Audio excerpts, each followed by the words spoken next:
Hi again, everybody. Discussing no crank situation. Sometimes you have a fuel pump, which is in this case, that something has a low speed and a high speed, and of course, then you have computer modules involved, one communicating to the other.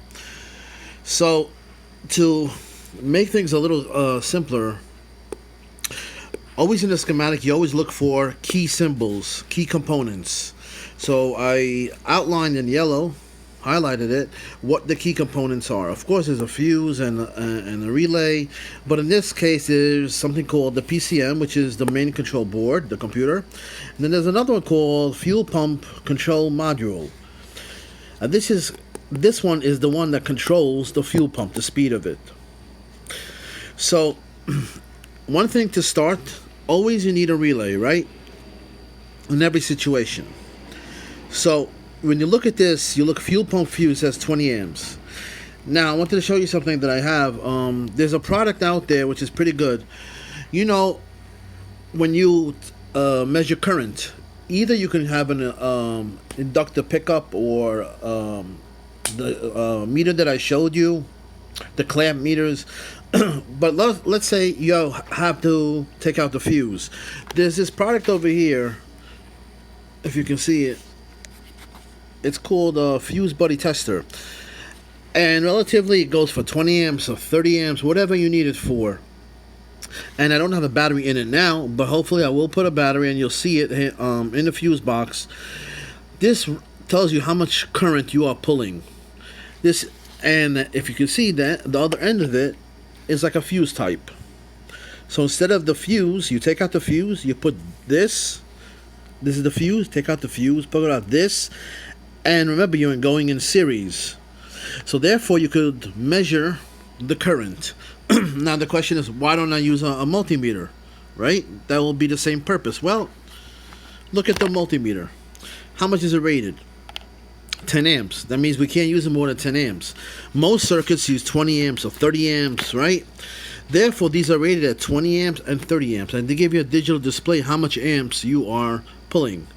Not expensive at all, but very good devices. I'm not a fan of opening up a circuit, especially if there's a short or parasitic draw. But in the case, let's say where nothing is happening or something is open, then it helps the situation, helps the purpose to put it in. You can see how much. Let's say this is 20 amp. I put in this device. I'm only drawing 5 amps, right? That gives you a hint of the circuit, what's going on. Okay, I just thought that's a good product. Now, going back to this now. So this part of the relay is the input that I call. One part goes to ground. That means the other part is the 12 volts. So the 12 volts will come from the computer. Okay, this is activated. Current flows in this way. When that happens, current flows here. This is closed. Current flows here into this module. This is called the control module feed line. So 12 volts here will give you also 12 volts. Why? This is just a switch. You don't lose any voltage. So this is an input to it. Then that will control the fuel pump. Now, when you look at this, fine. We said this is the 12 volts. This is a fuel pump. It's called pulse width modulation. Here's a sample of pulse width. By varying the pulse width, on or off, it could be like 50%, 60%. This will change the speed. Why would you want to change the speed of the fuel pump? Well, let's say idle, you would want to have a slow speed. Let's say when you're cruising, you'd want to have a high speed. So in other words, you will change the speed of fuel pump as the computer allows you to, depending on vacuum, load conditions, speed, obviously. You're going up a hill, down a hill. All these things are taken into consideration into this the PCM, the main one. So this is an input. This is an input. 2 inputs. Okay. So this is, you can think of this as the pulse coming out from here. It's like you're turning this on and off. It's like you have a switch for your light bulb. You're turning it off 5 seconds. You're turning it on another 5 seconds. You're turning it off 5 seconds. You're turning it on 4 seconds. This, so on and so on. Well, think of that as the same criteria.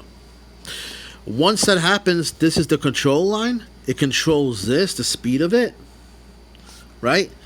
Once that happens, let me get the focus. Once that happens, then this goes to ground and this starts spinning. Let's say you don't have anything. Let's say you can't crank. So forget about either high speed or low speed or things like that. Now you want to know it's not working at all. So where would you go to approach this situation? Well, for some reason the focus is off today. Anyway, let me try to get it. Anyway, as you can see over here, okay, as you can see over here, I would like to go over here to this point, actually to this point, to see if I get 12 volts. The fuel pump high over here is 12 volts over here. I want to make sure that I have this working, the relay. Once I get 12 volts over here, it's 0.6, I know at least something is working. What about the control line? Well, the control line will either give me a high or a low. My best worry over here is to see if it's active at all, if I get 12 volts over here. Remember, there's about 8 pins over here. If you go to the PCM, there's about 200 pins. Much more complicated. So I say the best thing is go over here. Obviously, to go in the fuel pump, and the fuel tank is not the best situation, obviously. We want to have easy access. Easy access is this one. The fuel pump over here. Pin 6, this is the module. Okay?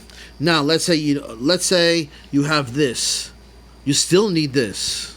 So I will go to pin 7 and see if I get any pulse width coming from here. If I don't get anything from here, pin 7, that means this is the problem.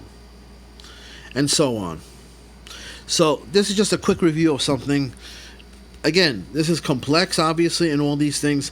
But I just wanted to show you there are fuel pumps with this one communicating to this one, telling this what to do. One module telling another module. And that's electronics. That's computerized electronics. There was someone who said, I asked you about measuring current and all that. You don't have to measure current. Well, that was 20 years ago. 20 years ago, all you had was, for a starter, I'm speaking actually, for starters, all you had was ignition, right? Ignition key, and